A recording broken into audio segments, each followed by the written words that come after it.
আসামও same জিনিস করেছিল ওরা, ভোটার আগে আমরা দিয়ে দেবো ইত্যাদি ইত্যাদি, এই তো পোর্টাল খুলেছি আমরা, আপনারা সমস্ত ডকুমেন্ট সাবমিট করুন, ফর্ম ফিল আপ করুন, এনআরসির ইত্যাদি ইত্যাদি সব করলো টলো, ভোটে জিতেও গেল, ভোটের পরে রেজাল্ট বের করে সবার পেছনে আছলা বাম্বু দিয়ে দিল। বিষয়টা হচ্ছে এই প্রক্রিয়া নিয়ে আমরা এখনো পর্যন্ত যা যা কথা বলেছিলাম এই বিজেপির নাগরিকত্ব বিষয় নিয়ে, সিএ এনআরসি নিয়ে, এখনো পর্যন্ত একটাও মিথ্যে প্রমাণিত হয়নি।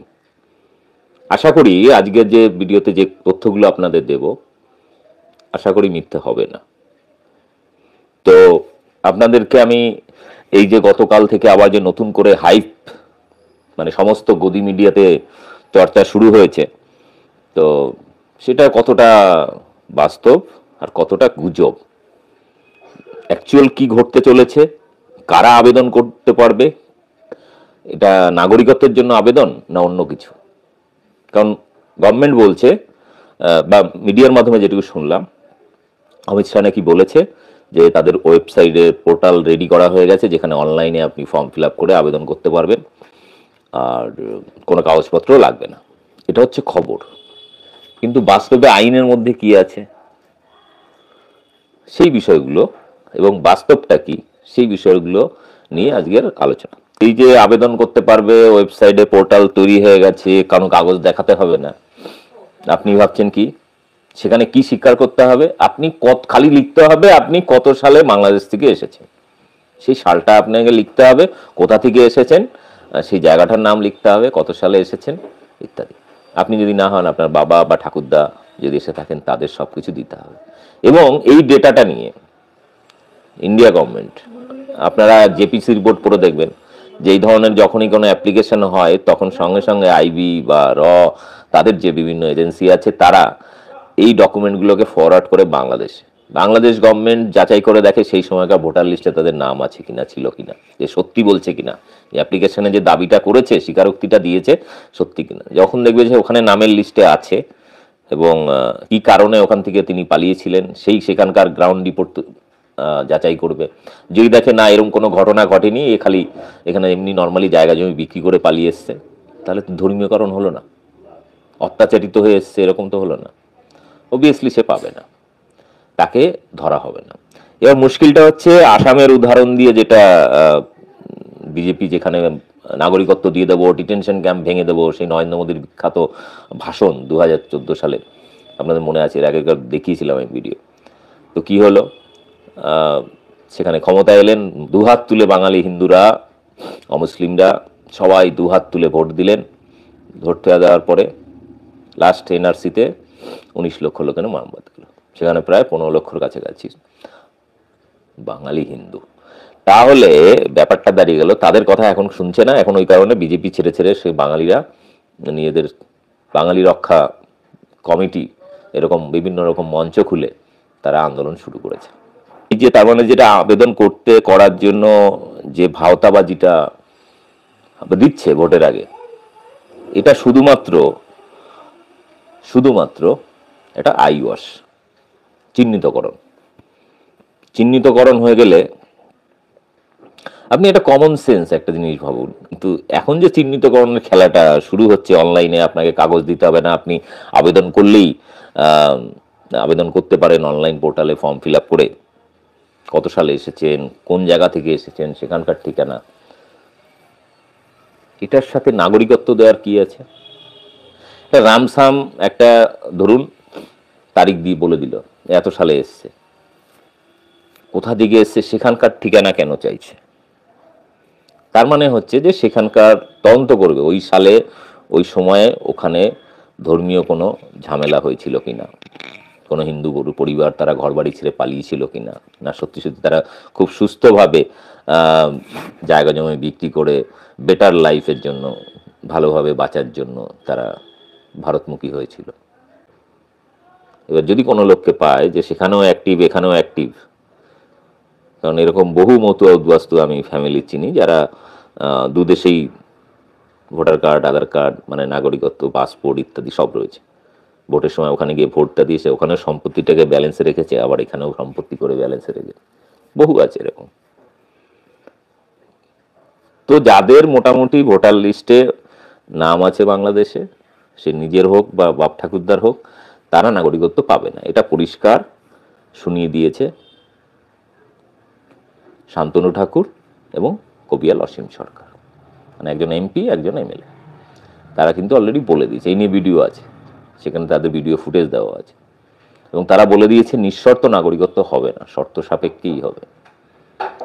ফলে এই যে পোর্টাল খুলে আপনাকে যে টুপিটা দেওয়া হচ্ছে, যে ভাওতাবাজিটা দেওয়া হচ্ছে, এটা থেকে পরিষ্কার যে এটা দিয়েই মোটামুটি 24-এর বৈতরণীটা পার করে নিলে আসামের মতো তারপরে এনআরসি করে ভালো করে বাম্বু দিয়ে দেবে। আসামও সেম জিনিস করেছিল ওরা, ভোটার আগে আমরা দিয়ে দেবো ইত্যাদি ইত্যাদি, এই তো পোর্টাল খুলেছি আমরা, আপনারা সমস্ত ডকুমেন্ট সাবমিট করুন, ফর্ম ফিল আপ করুন, এনআরসি ইত্যাদি ইত্যাদি, সব করলো টলো, ভোটে জিতেও গেল, ভোটের পরে রেজাল্ট বের করে সবার পেছনে আছলা বাম্বু দিয়ে দিল।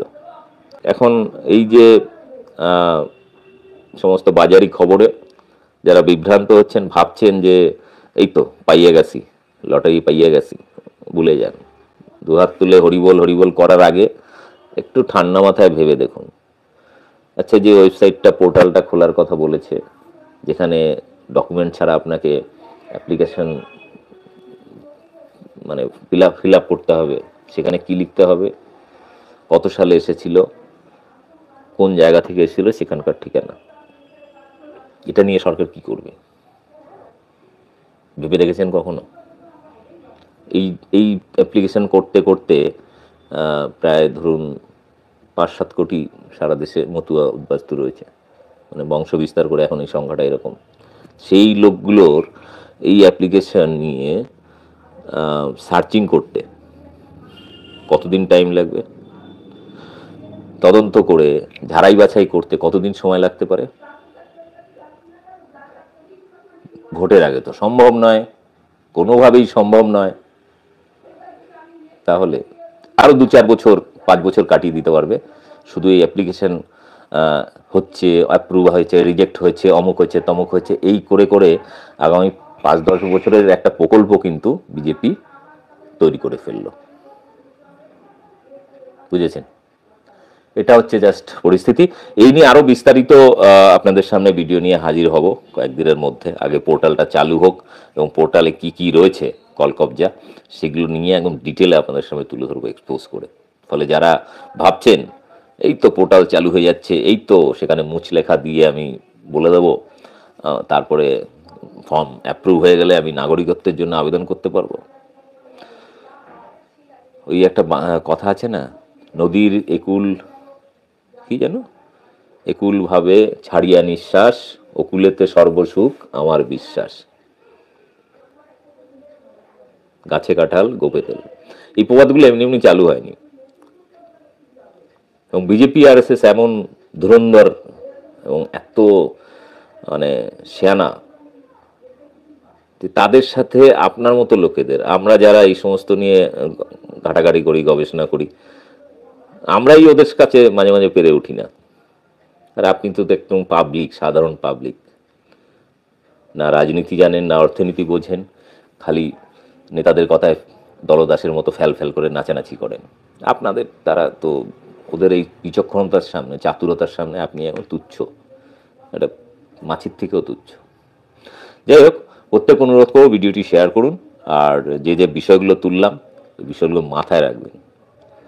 অনলাইনে ফর্ম ফিল আপ মানেই আপনি নাগরিকত্বের জন্য আবেদন করছেন না, আপনি নিজের মুচলেখা দিচ্ছেন,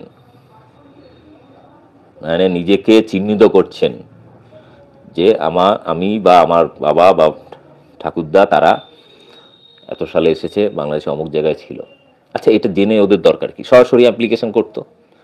14 সালের 31শে ডিসেম্বরের আগে যারা এসছে তাদেরকে, তারা অমুসলিম হলেই তাদেরকে নাগরিকত্ব দিয়ে দিত। তাহলে তো এত বিতর্ক হতো না, আমরা এত ভিডিও করতাম না, এত বিরোধিতাও করতাম না। তাহলে এত পেঁচানোর লাভটা কি? কি জিনিস? এই অ্যাপ্লিকেশনে ধরুন 5 কোটি 6 কোটি অ্যাপ্লিকেশন অনলাইনে জমা পড়লো, সেই অ্যাপ্লিকেশনগুলোকে প্রত্যেকটা ধরে ধরে ভেরিফিকেশন করা, প্রত্যেকের সেইখানকার ঠিকানায়, সেই এলাকার সেই সময়কার ভোটার লিস্টে নাম ছিল কিনা ইত্যাদিগুলো সার্চিং করে, সেই সময় ওখানে ধর্মীয় কোনো নিপীড়ন ঘটেছিল কিনা ঘটনা, সেই নিয়ে সেখানকার থানা রিপোর্ট, সরকারি রিপোর্ট কালেকশন করা, সেটা নিয়ে এই সত্যি সত্যি বলে ধর্মীয় কারণে এসছে কিনা, কারণ আইনের ভিতরে একটু পরিষ্কার রয়েছে ধর্মীয় নির্যাতনে বা নির্যাতনের ভয়।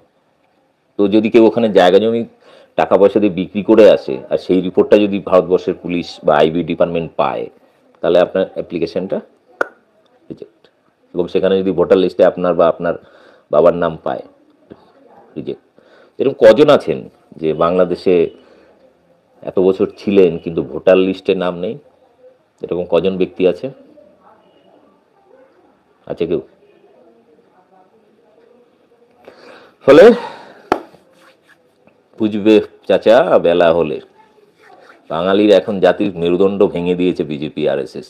যতক্ষণ না বাঁশ খাবে ততক্ষণ পর্যন্ত জ্ঞান ফিরবে না। যাক, আপাতত এখানে, রাতে আবার দেখা হচ্ছে। 40 মিনিট হয়ে গেছে। সকল ধন্যবাদ। ভিডিওটি শেয়ার করুন, নতুন যারা দেখছেন সাবস্ক্রাইব করে রাখুন, কাজে লাগবে।